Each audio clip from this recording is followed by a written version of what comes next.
Welcome to the shop. Today we're going to do a little unboxing and a short assembly video on the Wen 6508 model disc and belt sander. It's a 9 amp motor which runs up to 3450 RPMs. It's a 2-in-1 sanding machine. It's a heavy duty to help prevent vibration, and the heavy dutiness of it provides enough weight to prevent it from walking around while you're doing sanding. It's got steel support legs, and the belt runs at 2,700 feet per minute, and the disc at a speed of 3,450 revolutions per minute. It has a quick tension release lever that gives you the power to switch out the sanding belt pretty quick. And we're going to do an unboxing here and see what it looks like. So this box shipped from California to Pennsylvania. It's missing one strap. It's got a lot of damage to some of the packing material. So we'll see how it looks. Immediately when we open it up, we have an instruction booklet and a disc. The disc sander with an 80 grit sanding belt.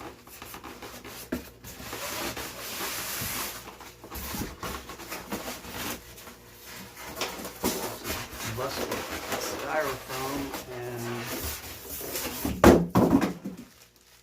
we have the plate. We'll figure out where that's going to go.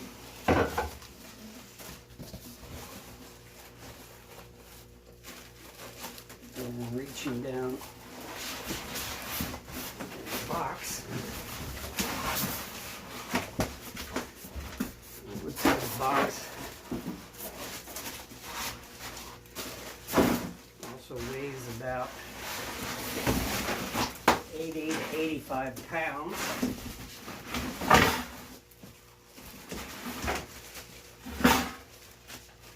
And that is the main assembled motor housing.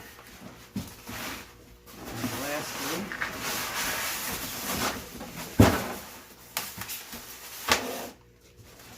we have dust collection port, a cast aluminum table, another dust collection port, because the belt and the disc sander has their own sanding ports. Another table and a parts bag. So what I'm not seeing is any table legs. After thoroughly checking the packaging, it does appear that we have lost the feet and the miter gauge, but they do have two packages of the nuts and bolts included. So we'll put them aside for now and move on to assembling the disc. When I tried to put the disc on the spindle, I noticed that this was pretty rough inside and it did not slip on easily, so I had to sand that a little bit. And the finish along this inside edge was rough to the point where it could have actually cut my finger, so I had to sand that off. According to the directions, what we do first is attach the sandpaper to the disc before we put that on. The hardware we're going to use here first is 3 panhead screws with lock washers. We'll put that on with the shield and the dust collector. So with the hex nut, we have a lock washer and a flat washer, and we'll install that.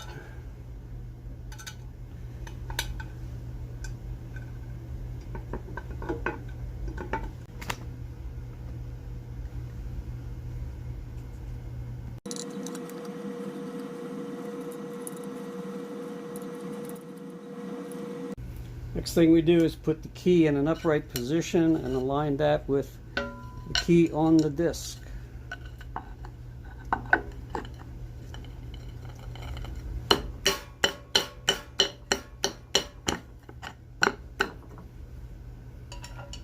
And there's a set screw at the top to tighten that onto the key.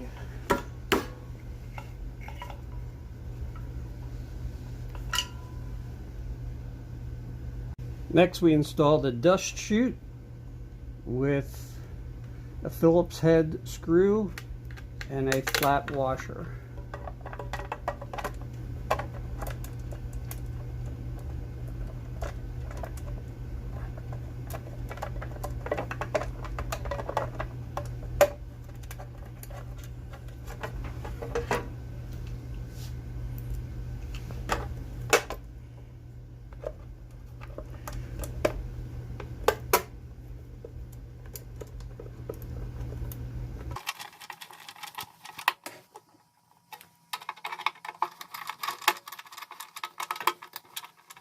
To attach the table, we have 2 handles and we have 3 washers.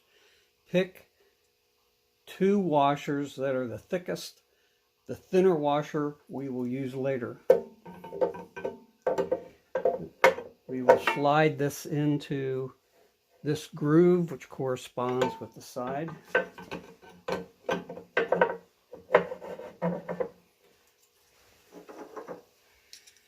Put the washer on.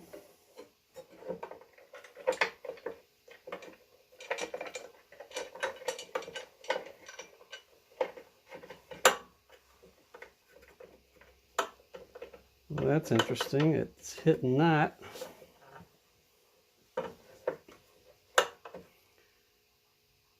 That shouldn't be happening. So let's check what's going on there. Meanwhile, we'll get the other one put in.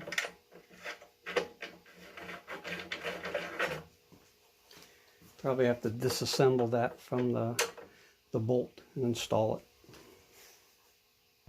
So what I just discovered is you don't need to do that because that's on a spring. You can pull this out, bring it down and lock it.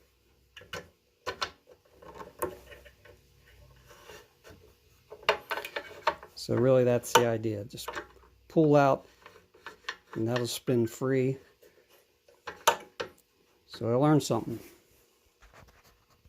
One thing I really don't like about the dust collection system is that you have an 1.25" port here, which takes a different size hose than the 2.25" port for the belt sander.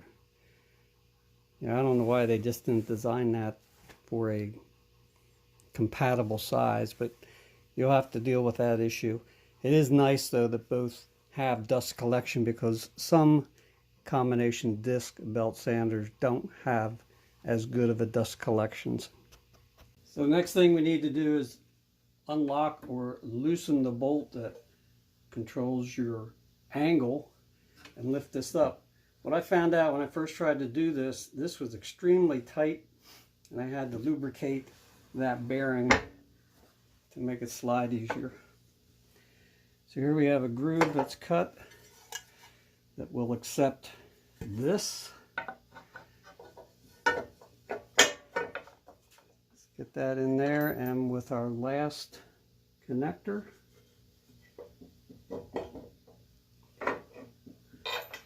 figure out where our hole is, and we get that started. And again, we have the issue of getting that turn when it's on a spring. So to make this faster, you might want to disconnect, unscrew this, and install it. Once that's tightened up, you'll be able to adjust your angle. Before I go on to the final step of securing the dust port, we need to install the belt. When you need to change the belt, you will actually have to unscrew this dust port. So when you do a belt change, you want to take your tension lever and push it to the loosen position. This will be the tighten position. In the loosen position, you also have to be aware of which way your belt is turning, and the direction of travel is down toward your table. And on your belt, you'll see arrows, and you want to make sure those arrows are pointed in the proper orientation. So we'll slide that on, tension the belt.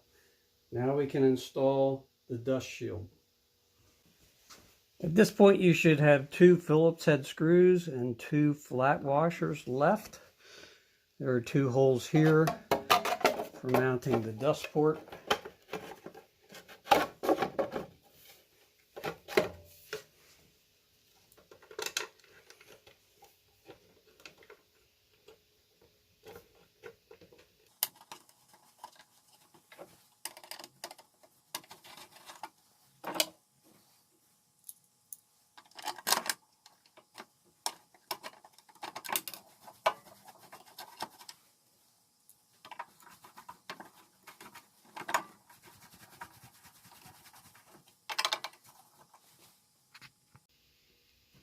So just a final comment or two: when you start your sander, if this belt is not tracking properly, your adjustment is here.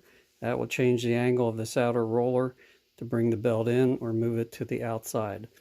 It also comes with a 6.5 foot 3-prong grounding cord. So make sure your receptacle is close enough for that. And it does have a soft start capacitor startup. Here's what it sounds like.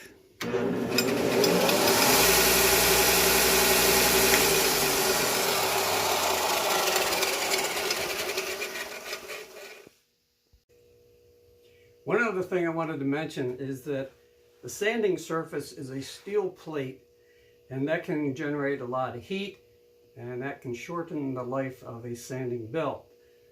So investigate a graphite sticky back adhesive pad that can be put on here. I've ordered one from Amazon, should have that soon, along with a stand.